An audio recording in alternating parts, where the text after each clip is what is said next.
ఈ నెల 9వ తారీఖు నుంచి రాష్ట్ర ప్రభుత్వం చేపట్టిన మహాలక్ష్మి ఉచిత ప్రయాణం మహిళలకి, ఆడపిల్లలకి, అదేవిధంగా థర్డ్ జెండర్కి టీఎస్ఆర్టీసీ యాజమాన్యం చాలా సక్సెస్ఫుల్గా ఇంప్లిమెంట్ చేయడం జరుగుతుంది.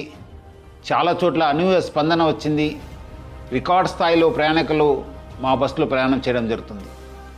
బట్ ఈ ఒక పథకం ఇంప్లిమెంట్ చేయడంలో యాజమాన్యానికి, ముఖ్యంగా మన సిబ్బంది కూడా కొన్ని సమస్యలు తెలియెత్తుతున్నావు.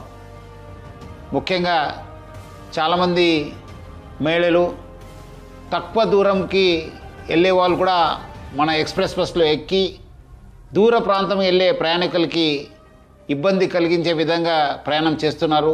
వాళ్ళందరికీ కూడా నా తరఫు నుంచి, యాజమాన్య తరఫు నుంచి కోరుతున్నాను, మీరు తక్కువ దూరంలో వెళ్ళే వాళ్ళైతే వెలుగు బస్సులో ప్రయాణించాలని చెప్పి నేను మరీ కోరుతున్నాను. అదేవిధంగా కొంతమంది మహిళలు స్టేజ్ కాకుండా మధ్యలో, రోడ్ మధ్యలో ఆపడము, లేదంటే ఎక్కడ కావాలో అక్కడ ఆపండి అని చెప్పి అడుగుతున్నారు. దీనివల్ల కూడా చాలా దూర ప్రాంతంలో వెళ్ళే వాళ్ళు కూడా చాలా ఇబ్బంది కలుగుతుంది. స్టేజ్ దగ్గర మాత్రమే మా బస్సు ఆగడం జరుగుతుంది. సో ముఖ్యంగా దీనివల్ల కూడా దూర ప్రాంతంలో వెళ్ళే వాళ్ళు, వేరే ప్రయాణికులు కూడా మేలు జరుగుతుంది.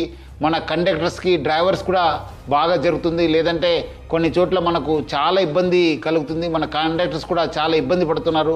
ప్రజలు బాగా సహకరించారు. వాళ్ళందరూ కూడా నా తరఫు నుంచి, యాజమాన్య తరఫు కూడా ధన్యవాదాలు తెలుపుతున్నాను.